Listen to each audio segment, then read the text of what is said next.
Hey guys, I hope you're doing well. Thought I'd take a moment of your time and talk to you about this book that I read for our assignment. It's called Leadership, and it is by John C. Maxwell. Within it, John talks about the different shifts that we should take as leaders or future leaders.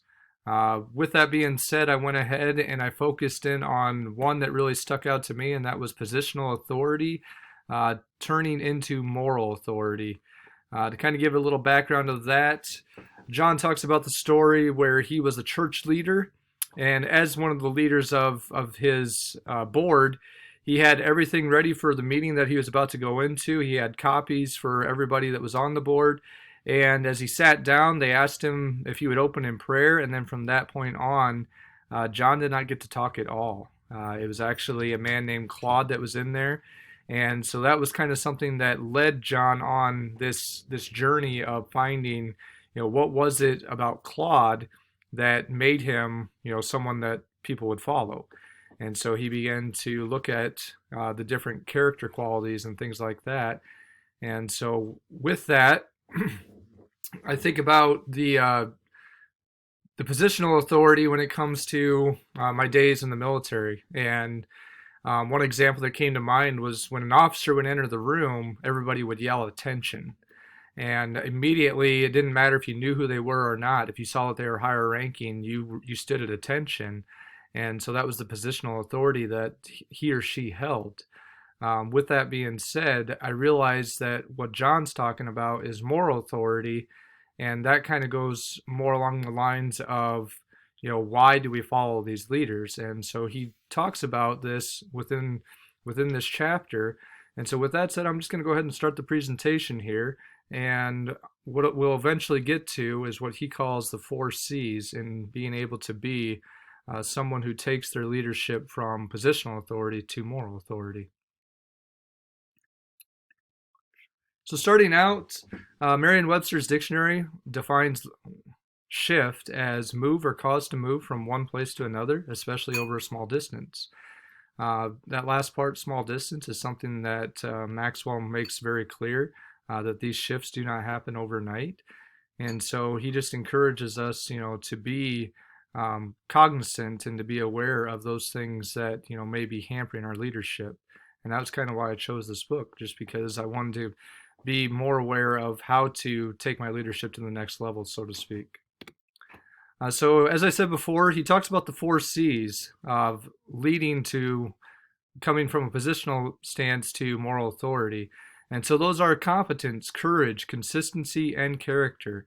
For competence, he says it's the ability to lead well. Courage is move forward in the face of fear. Consistency is doing well all the time, not just some. And character, being bigger on the inside than the outside. Kind of to break these down a little bit, competence, core of moral authority is the way he describes this. He says that it's built by giving your best with the small stuff.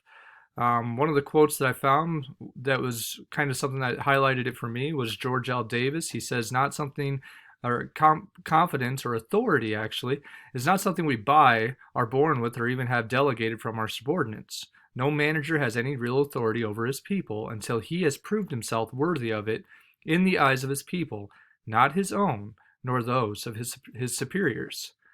And so for the second C, it was highlighted as courage.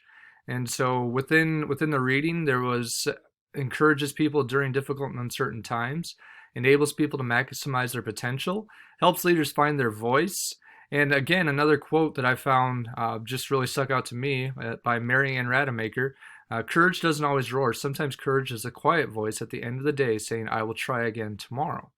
And so he's talking about, once again, just this coming into a moral authority and how people that don't even have a position of authority are still leaders and people that will be followed. And so for the third C, he talks about consistency. And one of the quotes that John himself has is, small disciplines repeated with a consistency every day lead to great achievements gained slowly over time. Excuse me. Consistency establishes our reputation, makes team members more secure, allows accurate growth measurement, makes you relevant, models your expectations for others, and maintains your message. And so for the fourth and final C that he uses in coming into a moral authority, he talks about character. And so with this, he talks about integrity, authenticity, humility, and love. And so one of the quotes that I found just in regards to character itself, the true character of a man is not defined by what he does in front of a crowd, but instead by what he does when no one else is around. And so it was just something that I kind of, as I read this book, I understood to be, these four things, integrating them into our leadership and bringing the four together.